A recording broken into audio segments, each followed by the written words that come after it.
Warangal urban జిల్లాలో corona తాజా పరిస్థితి చూస్తే కొంతవరకు కేసుల సంఖ్య పెరుగుతూ వచ్చినట్లే కనిపిస్తోంది.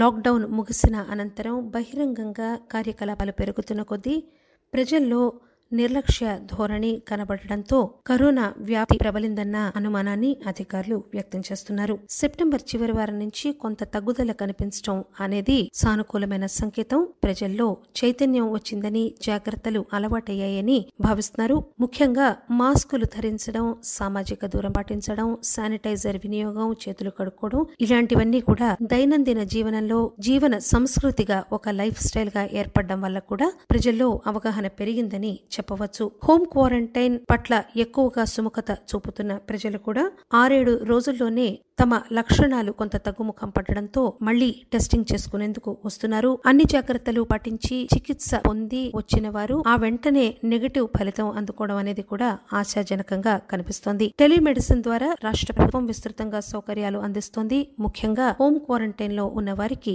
ఫాలో అప్ అనేది చాలా జాగ్రత్తగా శ్రద్ధగా నిర్వహిస్తున్నారు. ప్రతి రోగికి కూడా రోజు ఫోన్ చేయడం, వారి పరిస్థితి, ఆరోగ్య పరిస్థితి అడిగి తెలుసుకోవడం, వారి ఆహారం గురించి, మందులు వాడుతున్న పద్ధతి గురించి, ఇంకేమన్నా ఇతర కాంప్లికేషన్స్ వచ్చాయా అనే విషయాన్ని ఎప్పటికప్పుడు టెలిమెడిసిన్ ద్వారా జాగ్రత్తగా అడిగి తెలుసుకోవడం వల్ల కూడా వరంగల్ అర్బన్ జిల్లాలో కరోనా కొంతవరకు అదుపులో ఉంటుందన్నట్టు తెలుస్తోంది. ప్రధాన ఆసుపత్రి అయిన ఎంజీఎంలోనూ ఇతర ఆసుపత్రుల్లోనూ వైద్య వ్యవస్థల్లోనూ బెడ్ల సంఖ్యను పెంచి అత్యాధునిక వెంటిలేటర్లు, ఆక్సిజన్ సరఫరా మొదలైనవి ఏర్పాటు చేసుకోవడంతో కరోనా పాజిటివ్ వచ్చిన వ్యక్తులకు తీవ్రమైన లక్షణాలున్న సందర్భాల్లో తక్షణం చికిత్స అందించగలుగుతున్నారు. రోజుకి కనీసం 4,000 మందికి పరీక్షలు నిర్వహించాలని లక్ష్యంగా కూడా పెట్టుకోవడంతో పరీక్ష సామర్థ్యాన్ని కూడా విస్తృతంగా పెంచారు. దీనివల్ల ప్రజల్లో అవగాహన పెరిగి తక్షణం పరీక్ష చేయించుకుని తమకు పాజిటివ్ వచ్చిన పక్షంలో వారు తగు జాగ్రత్తలు తీసుకుని కోలుకోవడంతో వరంగల్ అర్బన్ జిల్లాలో మొత్తం మీద